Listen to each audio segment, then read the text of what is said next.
আমি professor doctor Mohammad Sajjad Khandakar TMSS medical college and Rafatullah community হাসপাতাল থেকে বলছি।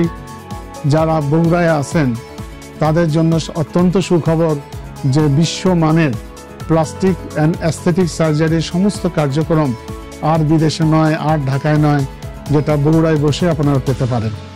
এখন যে অপারেশনগুলো প্লাস্টিক সার্জারির উন্নত বিশ্বের সঙ্গে তাল মিলিয়ে এখানে করা হচ্ছে এবং ভবিষ্যতে আরও হবে, যে মানুষ পুড়ে গেলে অথবা জন্মগত ত্রুটি যেমন ঠোঁট কাটা, তালু কাটা হলে, তারপরে ক্যান্সার হলে যদি ক্যান্সার হয়ে কোনো অংশ ফেলে দিতে হয় তাহলে সেই জিনিসটাকে পুনর্গঠন করা, তারপরে আবার হ্যান্ড ট্রমা, তারপরে অনেকগুলো আবার গাইনোকোলজিক্যালও কেস আছে যেগুলো প্লাস্টিক সার্জারির দরকার হয়।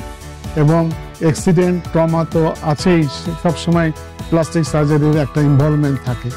অ্যাস্থেটিক সার্জারি এটা সৌন্দর্য সৌন্দর্য বৃদ্ধিকরণের একটি সার্জারি।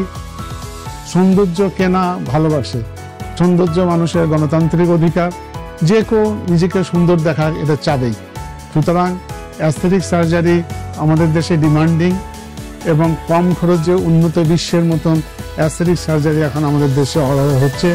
যেমন যদি আমরা কি সার্জারি করা যায়, যেমন হেয়ার ট্রান্সপ্লান্ট, মাথার টাক থেকে শুরু করলে চুল প্রতিস্থাপন, কানের কোনো ত্রুটি অটোপ্লাস্টি, নাক উচ্চ করা, নাকের সাইজ শেপ চেঞ্জ করা, নাককে উচ্চ করা ইত্যাদি, রাইনোপ্লাস্টি, ফেস লিফট, বয়সের কারণে মুখে যে ছাপ পড়ে সেই ছাপগুলোকে দূর করার জন্য face lift, thread face lift, তারপরে হচ্ছে বুটক্স এবং ফিলার ইত্যাদি যত ধরনের সার্জারি ফেস লিফটের জন্য করা হয় সবই হয়। নেক লিফট করা হয়, ব্রেস্টের বিভিন্ন ধরনের অ্যাস্থেটিক সার্জারিও এখানে হচ্ছে, আমরা করছি এবং ভবিষ্যতে ইনশাআল্লাহ হবে।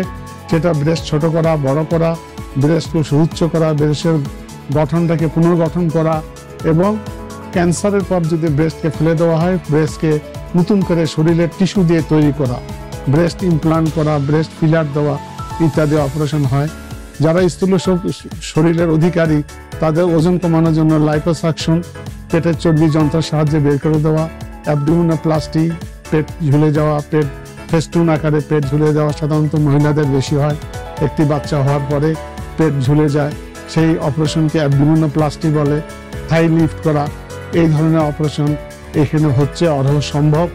আর সবচেয়ে বড় কিছু ওন থাকে যেগুলো হিল হতে চায় না, এটা অ্যাস্থেটিক সার্জারির বাইরে, যেমন বেড সোর হয়, ডায়াবেটিক ফুড হয়, নেগলেক্টেড আলসার হয়, কিলয়েড হয়, হাইপারট্রফিড স্কার হয়, সেগুলোরও চিকিৎসা এখানে সম্ভব। সুতরাং প্লাস্টিক সার্জারি, রিকনস্ট্রাকটিভ ও অ্যাস্থেটিক সার্জারি এর মধ্যে যে কেউ যদি বিশ্বমানের চিকিৎসার আশা করেন তাহলে আপনারা রাফাতুল্লাহ কমিউনিটি হাসপাতাল টিএমএসএস মেডিকেল কলেজে যোগাযোগ করেন। এখানে নিয়মিত এই অপারেশনগুলো হচ্ছে। ধন্যবাদ।